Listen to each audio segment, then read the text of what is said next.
Hi friends, welcome to ராணி அடுப்பாங்கரை. நம்ம இன்றைக்கி ராணி அடுப்பாங்கரையில் என்ன பார்க்க போகிறோன்னா, கர்ட் ரைஸ் தான். தயிர் சாதம் இந்த வெயிலுக்கு குளு குளுன்னு நமக்கு இதமாக லஞ்ச் பாக்ஸுக்கு இந்த மாதிரி ஒரு ரெசிபி செஞ்சு பார்ப்போம். இந்த ரெசிபியை பார்க்குறதுக்கு முன்னாடி சேனலை சப்ஸ்கிரைப் பண்ணாதவங்க சப்ஸ்கிரைப் பண்ணிக்கோங்க. கூடவே பெல் சிம்லையும் கிளிக் பண்ணி ஆல் என்ற பட்டனை ப்ரெஸ் பண்ணிக்கோங்க. அப்போ தான் நான் போடுற நோட்டிஃபிகேஷன் உங்களுக்கு அப்டேட் ஆகும். வாங்க வீடியோக்குள்ளே போகலாம். பாருங்கள், நான் 200 கிராம் அளவுக்கு ரைஸை நல்லா குழைய வேக வச்சு எடுத்திருக்கேன். நல்லா இதை சூட்டோடையே மசிச்சு விட்டுருவோம். அப்போ தான் அது நல்லா மசிஞ்சு வரும். இப்போது ஒரு துண்டு பட்டர் போட்டுக்கலாம். இது ஆப்ஷனல் தான். ஒரு கப் அளவுக்கு தயிர் எடுத்துக்கிறேன். ஒரு கப் அளவுக்கு பால் எடுத்துக்கிறேன். உங்களுக்கு இன்னும் கொஞ்சம் குழவா வேணும்னா தயிர் இன்னும் கொஞ்சம் அரை கப்பு கூடவே நீங்கள் சேர்த்துக்கலாம். நல்லா நம்ம மேஷ் பண்ணி விட்டுருவோம். எல்லாமே பட்டரு, பால், தயிர் எல்லாமே கலந்து வர மாதிரி நல்லா கலந்து விட்டுருவோம். நீங்கள் லஞ்ச் பாக்ஸ் கொடுத்தா தயிர் கம்மி பண்ணிட்டு பாலை கொஞ்சம் அதிகமாக சேர்த்துக்கோங்க, ஒரு கப்பை.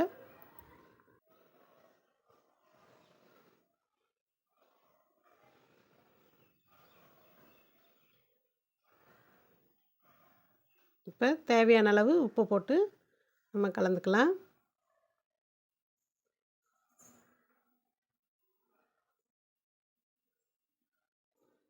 இதில் ஒரு 2 பச்சை மிளகாய் உங்களுக்கு காரத்துக்கு ஏற்ற மாதிரி, ஒரு பெரிய வெங்காயம் பொடிசாக நறுக்கி எடுத்துருக்கேன். கொஞ்சமாக கொத்தமல்லி இலை எல்லாத்தையும் போட்டு நல்லா கலந்து விட்டுருவோம்.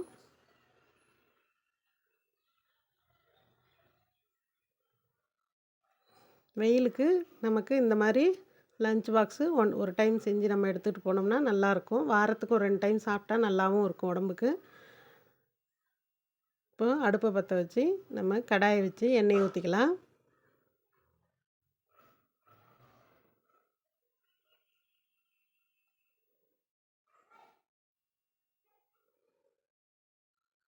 எண்ணெய் காஞ்சதும் கடுகு உளுந்து தாளிச்சிக்கலாம்.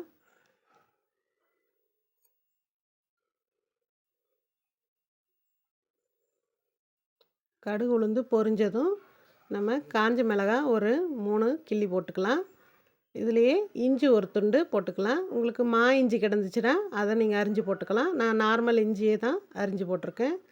இதில் முந்திரி திராட்சை லைட்டாக போட்டுக்கலாம். அது கொஞ்சம் நம்ம தயிர் சாதம் சாப்பிடும்போது வாயில் கடிப்படும் பாருங்கள், ரொம்ப டேஸ்ட்டாக இருக்கும். ஒரு திராட்சை தான் சேர்த்துருக்கேன். நீங்கள் வேணும்னா முந்திரியும் சேர்த்துக்கலாம். இந்த ஸ்டேஜில் கருவேப்பிலை ஒரு கொத்து போட்டுக்கிறேன்.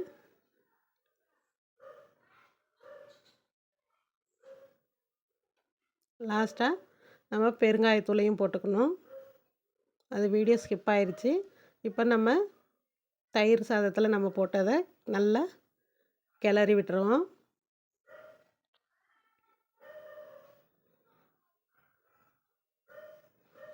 அவ்வளோதான், சிம்பிளாக தயிர் சாதம் ரெடி ஆயிடுச்சுங்க.